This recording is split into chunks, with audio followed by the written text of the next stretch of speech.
So what can we do to be more resilient in this moment as we look at an illness that is different than anything that we've seen within our lifetime? The first thing that we can do is related to the 5 practices of particularly resilient people.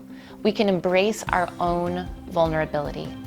Rather than getting angry, rather than yelling at people, we can embrace our humanity. We can look internally and we can take stock of how we are feeling on the inside and allow our inside selves to match the selves that we show to the world. It's okay to feel scared at this time. It's okay to feel uncertain. It's okay to feel overwhelmed by the political climate, the environmental climate, and now we're all facing these global health concerns. So being vulnerable doesn't mean weakness.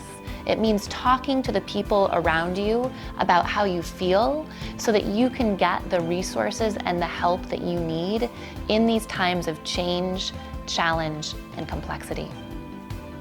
Productive perseverance is this interplay between whether or not we maintain the mission. If that means our business model, if that means holding a team meeting or a conference, or whether we release a product or service at this time, maintaining the mission versus pivoting in a new direction.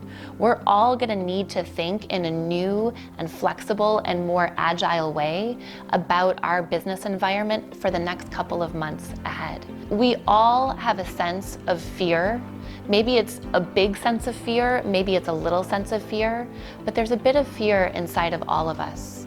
And with the practice of connection, we listen to ourselves, we listen to our thoughts, we listen to our feelings, we trust our gut, and we connect deeply with what that experience is moment to moment.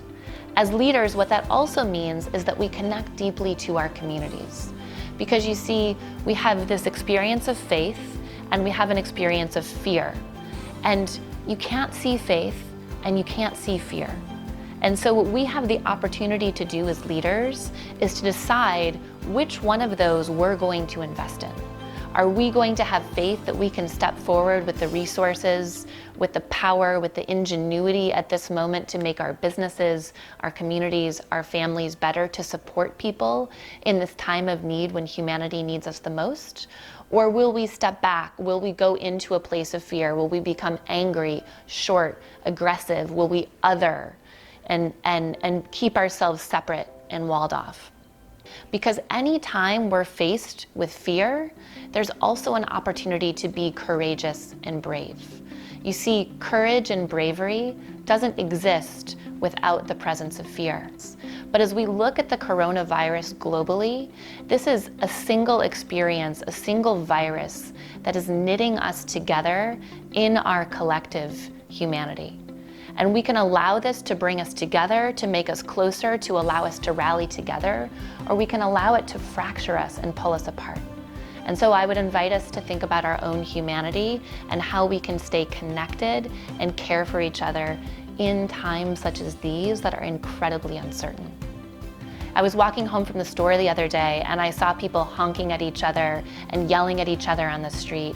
And certainly fewer people are taking public transportation right now and more people are wanting to drive individually.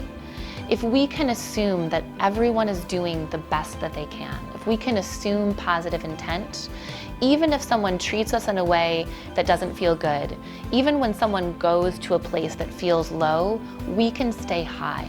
If we remember that everyone's doing the best that they can, and most people didn't wake up in the morning saying, how can I make things worse?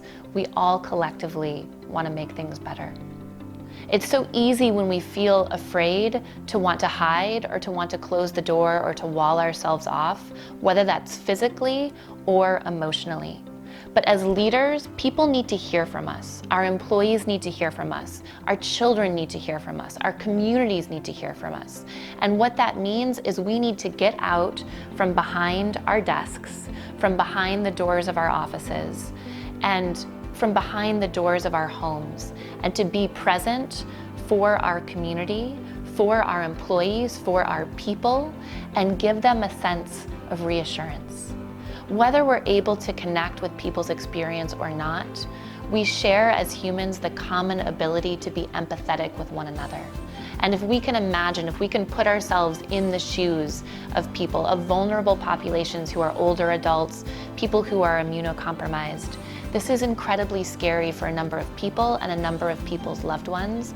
And to remember with empathy that we can treat each other with kindness, we can treat each other with love, and we can stay connected.